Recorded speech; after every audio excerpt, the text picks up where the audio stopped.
Dajjal ini memiliki kemampuan yang menyebabkan seluruh dukun dan dunia sujud kepadanya. Dajjal ini mampu menurunkan hujan dari langit, menghidupkan semua orang yang ada di dalam kuburan, padahal seluruh mereka yang hidup itu adalah dari bangsa jin dan setan yang menjelma dari orang-orang yang dulu pernah hidup. Dajjal ini akan menyebabkan manusia-manusia menguap imannya dan mereka menjadi murtad kepada Allah. Assalamualaikum warahmatullahi wabarakatuh.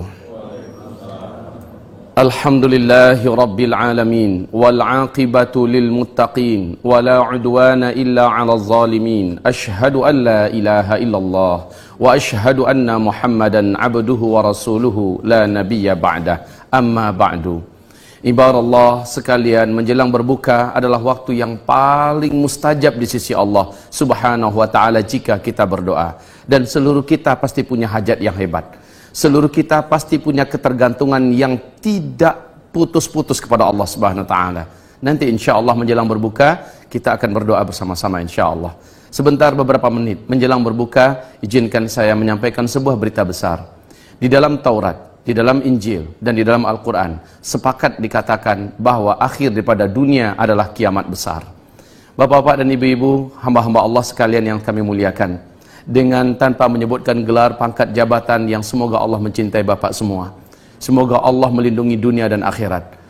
Ketahuilah, Nabi Muhammad pernah didatangi oleh malaikat Jibril yang menjelma menjadi seorang lelaki yang sangat tampan. Malaikat ini bertanya, kapan kiamat? Nabi menjawab, Allah yang maha tahu, saya tidak tahu. Mungkin ente lebih tahu daripada saya, kata Nabi kepada malaikat ini. Tapi ketika ditanya, sebutkan kepada saya ciri-cirinya, tanda-tanda bahwa kiamat sangat dekat. Nabi mengatakan, saya tahu. Apabila engkau menemukan satu zaman, orang yang hidup pada zaman itu dulunya miskin, kere, penggembala ternak, tidak memakai alas kaki dan telanjang dada. Tiba-tiba mereka menjadi kaya raya dan berkuasa, lalu mereka berlomba-lomba membangun gedung-gedung yang tinggi. Jika zaman itu sudah engkau temukan, maka jarak antara engkau dengan terjadinya kiamat sungguh sudah sangat-sangat dekat sekali. Bapak-bapak, hamba-hamba Allah dan ibu-ibu yang kami muliakan, Imam Ahmad bertanya kepada Imam Ahmad, ini dari hadis Imam Ahmad, Abu Hurairah bertanya kepada Rasulullah, ya Rasul, siapakah orang yang engkau maksud? Miskin, penggembala ternak, tidak beralas kaki, bertelanjang dada, tiba-tiba menjadi kaya raya dan berkuasa, lalu berlomba-lomba membangun gedung-gedung yang tinggi. Siapa yang engkau maksud ya Rasulullah? Nabi menjawab, humul Arab, mereka adalah bangsa Arab. Hamba-hamba Allah sekalian, kita perhatikan sekarang. Arab sebelum minyak bumi ditemukan masih disebut dengan Jazirah Arab. Miskin, Pak. Seperti tidak punya harapan hidup dan tak punya masa depan. Tapi ketika minyak bumi ditemukan, mereka langsung memecah diri menjadi 7 negara. Arab Saudi, Kuwait, Qatar, Bahrain, Uni Emirat Arab, Oman, dan Yaman. Masing-masing mereka menjadi negara petrodolar. Kaum muslimin, lihat sekarang apa yang dibuat oleh negeri Arab. Di Arab Saudi, di Mekah Al-Mukarramah, gedung-gedung tinggi pencakar langit sudah mulai saling berlomba bermunculan. Lihat di Madinah Al-Munawwarah, Masjid Nabawi kayak tenggelam oleh hotel-hotel mewah di sekitar Masjid Nabawi berbintang 5. Silahkan pergi ke Riyadh. Siapa yang tidak kenal semacam kota metropolitan ala Eropa, dibangun di masa Salman menjadi gubernur. Sekarang megah mewah. Silahkan datang ke Jeddah. Siapa yang tidak tahu dengan kondisi Jeddah hari ini kaum muslimin. Lihat Kuwait, ibu kota Kuwait. Ya Allah ya Rabbi, silau mata kita menyaksikan pembangunan yang sangat menakjubkan. Datanglah ke Dubai, datanglah ke Abu Dhabi. Lihat ibu-ibu kota yang ada di Arab hari ini. Ada perlombaan yang serius membangun gedung-gedung yang tinggi. Dulu mereka miskin, penggembala ternak. Tiba-tiba mereka menjadi kaya, lalu berlomba-lomba membangun gedung-gedung yang tinggi. Hari ini bapak-bapak yang kami muliakan, gedung tertinggi di dunia adanya di Dubai. Namanya Burj Khalifah. Ketinggiannya 868 meter. Tetapi sekarang di Jeddah masuk tahun ke-6 sedang dibangun gedung tertinggi di dunia yang akan mengalahkan gedung yang ada di Dubai. Namanya Kingdom Tower. Ketinggiannya 1,2 km. Diperkirakan 2018 selesai. Yang membangun adalah orang terkaya nomor 5 di dunia, Pangeran Al-Walid bin Talal, yang akan menghabiskan dana diperkirakan 124 triliun. Kaum muslimin, Mereka miskin, penggembala ternak, tapi sekarang sudah kaya raya, berlomba-lomba membangun gedung yang tinggi. Nabi bersabda, jika zaman itu engkau temukan, maka jarak antara engkau dengan terkiamat sudah sangat dekat. Sudah sangat dekat. Kenapa ulama-ulama dunia sekarang banyak yang menangis, dan mereka menulis, membicarakan dengan serius bahwa kita sudah di akhir zaman. Mari kita lihat pada fakta yang lain. Kaum muslimin, Nabi mengatakan, umat beriman di bumi ini hanya ada 5 fase. Fase pertama adalah fase kenabian, aku yang memimpin mereka. Fase ini berakhir dengan wafatnya Nabi Muhammad.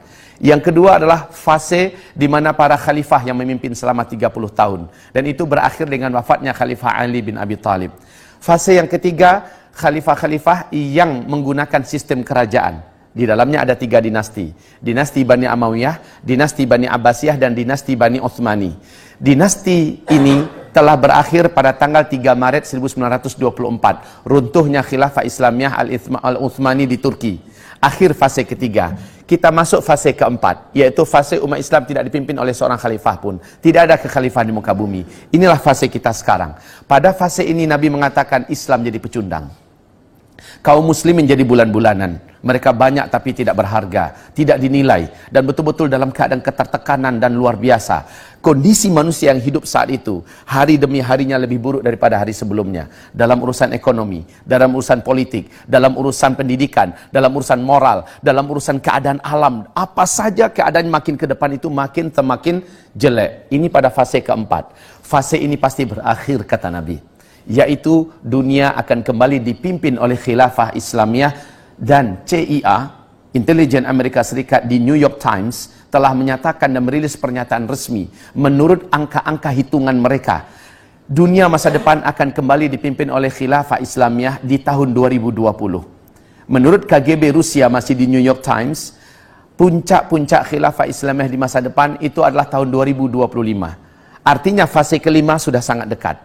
Dan kaum muslimin, kelima fase ini akan ditutup dengan ditutupnya fase khilafah Islamiyah memimpin dunia.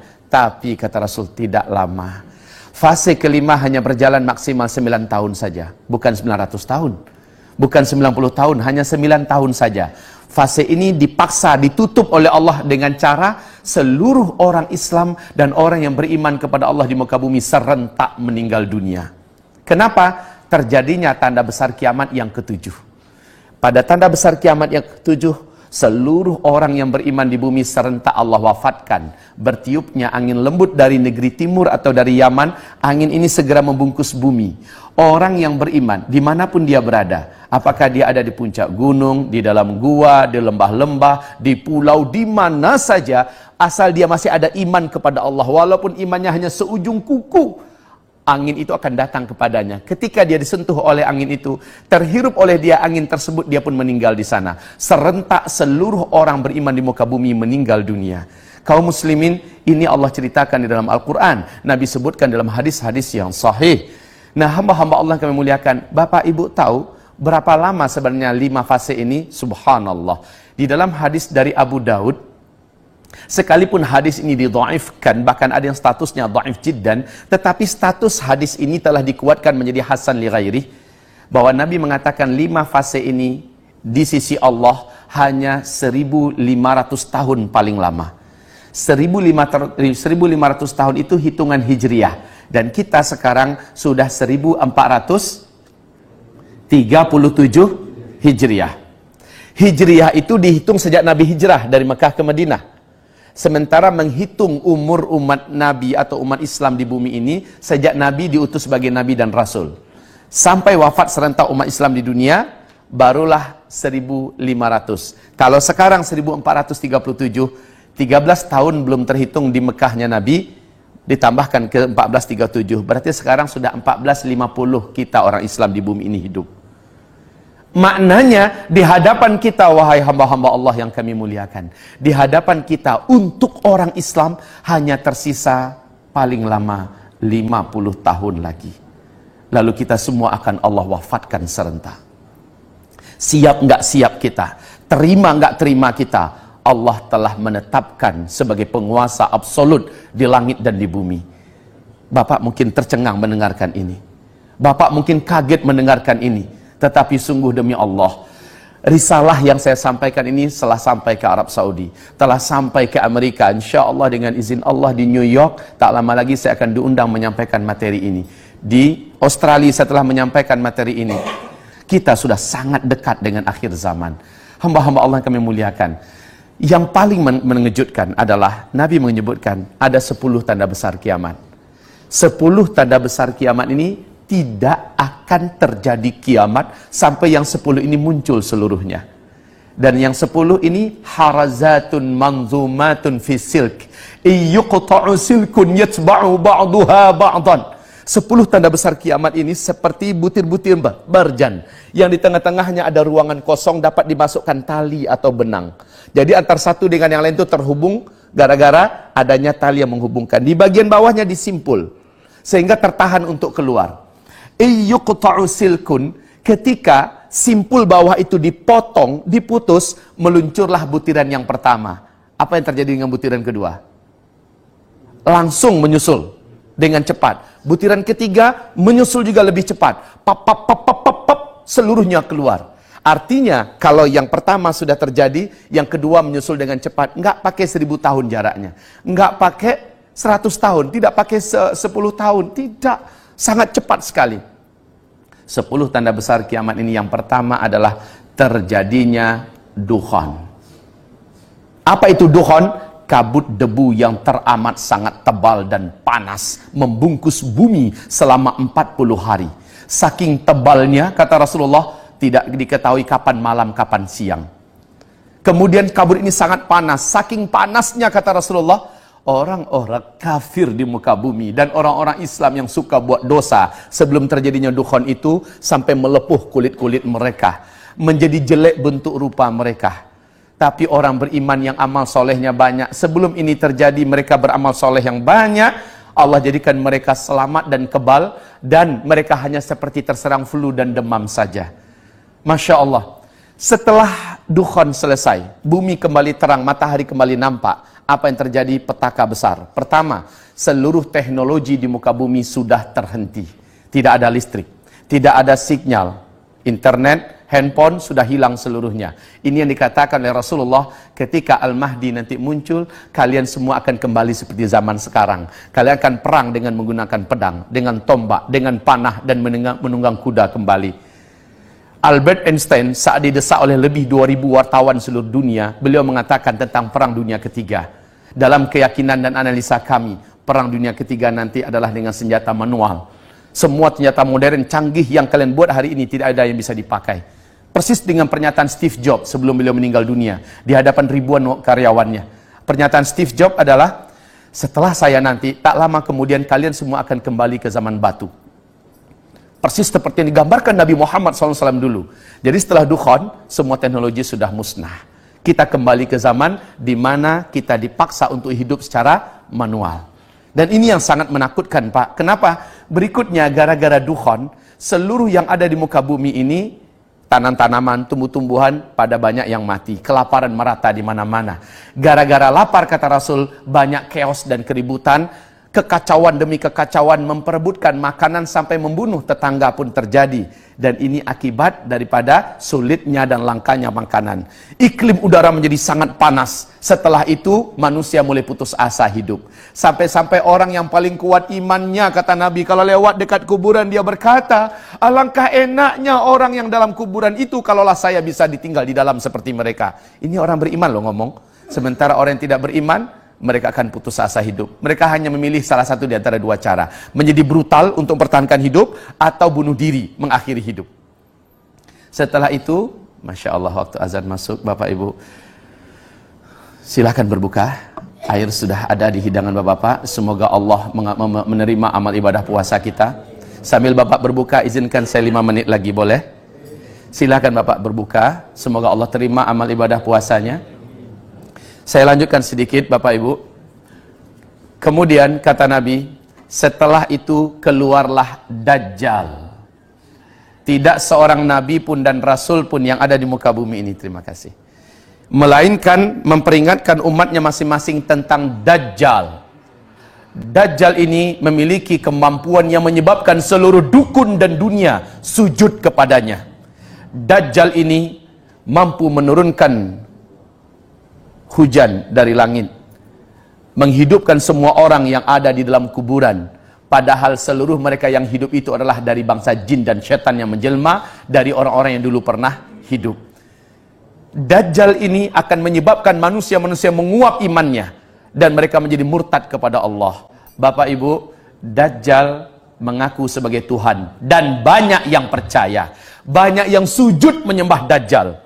Dan yang paling banyak menyembah Dajjal, kata Rasulullah, dari umatku nanti adalah kaum wanita.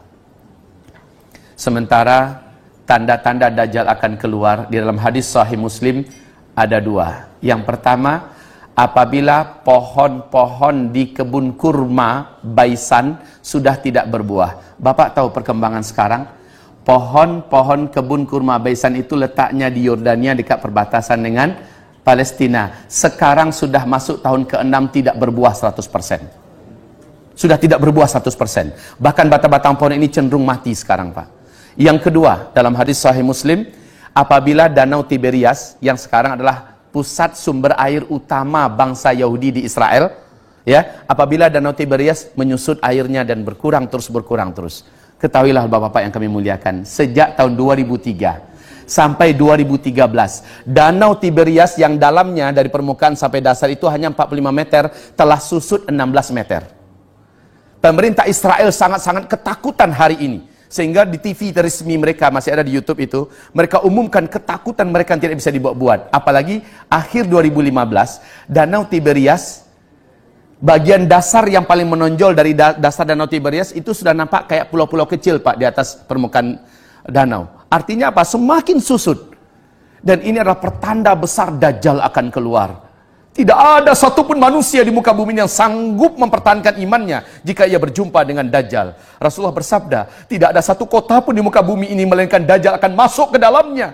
Hanya Mekah dan Madinah yang Dajjal tak mampu masuk. Baik fisiknya ataupun kesaktian kemampuannya tidak bisa menembus Mekah, Madinah. Kita yang ada di Jakarta, kita yang ada di Indonesia, tidak lama lagi akan menyaksikan banyak para ulama yang menangis dan berkata, hadza zamanu khurujid Dajjal. Inilah zaman di mana Dajjal itu akan keluar. Inilah zaman di mana Dajjal itu akan keluar. Ya Allah, kalaulah kita tidak jaga diri kita dan iman kita benar-benar, kalaulah tidak jaga keluarga kita, pasti kita akan termasuk orang yang tidak mampu selamat. Pasti kita termasuk orang yang akan menjadi penyembah Dajjal. Na'udzubillah. Saya sampaikan ini kepada Bapak dan Ibu dengan sangat super cepat, Bapak Ibu yang kami muliakan. Saya sampaikan ini bukan untuk membuat Bapak jadi apatis menghadapi hidup ke depan, tidak. Saya sampaikan ini malah buat semangat hidup. Seperti sahabat-sahabat Nabi ketika diuraikan tentang akhir zaman, mereka mengatakan ini akan terjadi di zaman kami. Lalu dampak yang terjadi apa? Mereka bersemangat memanfaatkan umur yang ada untuk mencari bagaimana timbangan amal mereka menjadi berat di sisi Allah. Mereka bekerja dengan amanah. Mereka betul-betul maksimal menggunakan waktu mereka menjadi manusia-manusia yang paling terbaik. Bila datang panggilan azan, mereka tidak mau lagi menunda waktu untuk melaksanakan sholat. Sujud di hadapan Allah, menangis lama-lama. Mereka maksimal berjuang. Bapak Ibu, Bapak adalah pejuang yang luar biasa, penyelamat dan pembela negeri, tetapi Bapak adalah calon-calon mayat.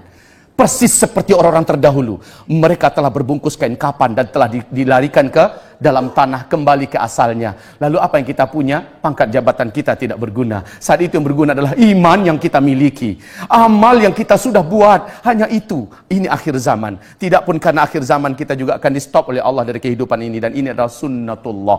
Wahai hamba Allah, ini Ramadan, anggaplah ini Ramadan terakhir kita. Boleh jadi kita ke depan sudah ada di alam yang lain, ya kan? Kita tidak tahu rahasia apa yang akan Allah sembunyikan untuk diri kita. Yang pasti masa depan sudah semakin gelap, tetapi kita masih hidup sekarang. Selagi masih hidup, maksimallah berbuat. Jadilah manusia-manusia terbaik yang akhirnya dapat dibanggakan di bumi, dapat dibanggakan di langit, di dunia bahagia, di akhirat di dalam surga. Amin ya rabbal alamin. Mari kita berdoa, kita harapkan doa ini naik ke langit dan Allah turunkan segala kebaikan untuk kita semua. Astaghfirullahalazim, astaghfirullahalazim, astaghfirullahalazim, alladzi la ilaha illa huwal hayyul qayyum wa atubu ilaih. Allahumma ighfir lil muslimina wal muslimat wal mu'minina wal mu'minat al ahya'i minhum wal amwat bi rahmatika ya sami'un qaribun mujibud da'awat. Ya Allah, Ya Rahman, terimalah amal ibadah puasa kami satu hari ini, Ya Allah. Dan jadikanlah berbuka kami ini adalah berbuka yang Kau berkahi, Ya Allah. Berilah kami kegembiraan dengan menjadi ahli surga karena kami telah mematuhi agamamu, Ya Allah.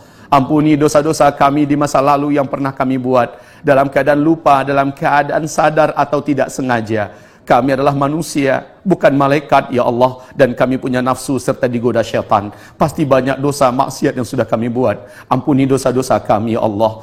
Bila ternyata kami adalah manusia-manusia yang hidup di akhir zaman dan kami akan menghadapi huru-hara dan petaka yang besar, sungguh iman kami sangat tipis dan amal kami masih sangat-sangat sedikit.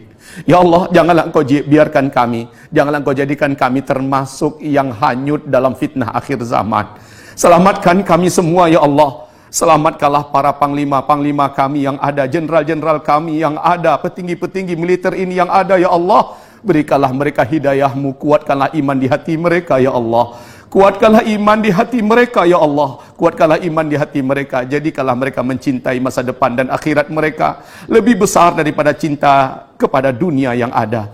Ya Allah, jadikanlah mereka semuanya mencintai Islam dan kaum muslimin melebihi segala-galanya. Jadikanlah mereka sebagai calon-calon penghuni surga-Mu kelak, Ya Allah. Lindungi mereka dan selamatkan mereka dari api neraka-Mu, Ya Allah. Dan janganlah biarkan Dajjal berhasil menjadikan mereka bala tentaranya, Ya Allah. Tapi jadikanlah mereka bala tentara-Mu, Ya Allah, di akhir zaman, di mana mereka hanya berpihak untuk-Mu dan hanya demi-Mu dan karena-Mu, Ya Allah. Ya Allah, Ya Rahman, Ya Rahim, terimalah amal ibadah mereka semua. Terimalah solat mereka, puasa mereka, umrah dan haji mereka, sedekah dan infak mereka. Jadikanlah hati mereka mengkilat terang benderang karena cahaya iman yang Kau masukkan. Ampuni, ampuni, ampuni seluruh mereka, kami semua tanpa terkecuali. Ya Allah, selamatkanlah keluarga kami seluruhnya dari fitnah dan huru-hara petaka akhir zaman. Ya Allah, ampunilah seluruh apapun yang sudah kami buat dengan terpaksa atau dalam keadaan sukarela. Apapun yang sudah kami buat, ampuni seluruhnya, Ya Rabbal Alamin. Ya Allah, Ya Rahman, Ya Allah, Ya Rahim, Ya Mujibas Sa'ilin, inna natubu ilaik wa nastaghfiruka, Ya Rabbal Alamin. Rabbana atina fid dunya hasanah wa fil akhirati hasanah wa qina adzaban nar. Subhana rabbika rabbil izzati amma yasifun wa salamun alal mursalin walhamdulillahi rabbil alamin. Allahumma amin. Sallallahu alaihi wasallam. Demikian dari saya, mohon maaf setelah mengambil waktu Bapak lebih daripada waktu berbuka. Mari kita baca surat Wal Asri, Bapak-bapak. Bismillahirrahmanirrahim. Wal asri innal insana lafi khusr illa alladhina amanu wa amilus salihat wa tawasaw bil haqq wa tawasaw bis sabr. Allahumma arhamna bil Quran wa sadaqallahul azim. Nabi berkata, siapa yang akan berdiri di tempat duduknya lalu dia membaca doa kafaratul majlis, sebelum ia berdiri Allah sudah gugurkan seluruh dosa-dosa kecil yang perbuat sebelum itu. Mari kita baca bersama-sama, ya Pak, ya. Subhanakallahumma wa bihamdika asyhadu an la ilaha illa anta astaghfiruka wa atubu ilaika. Amin ya rabbal alamin. Walhamdulillahi rabbil alamin. Wabillahi taufiq wal hidayah. Mohon maaf lahir batin. Wassalamualaikum warahmatullahi wabarakatuh.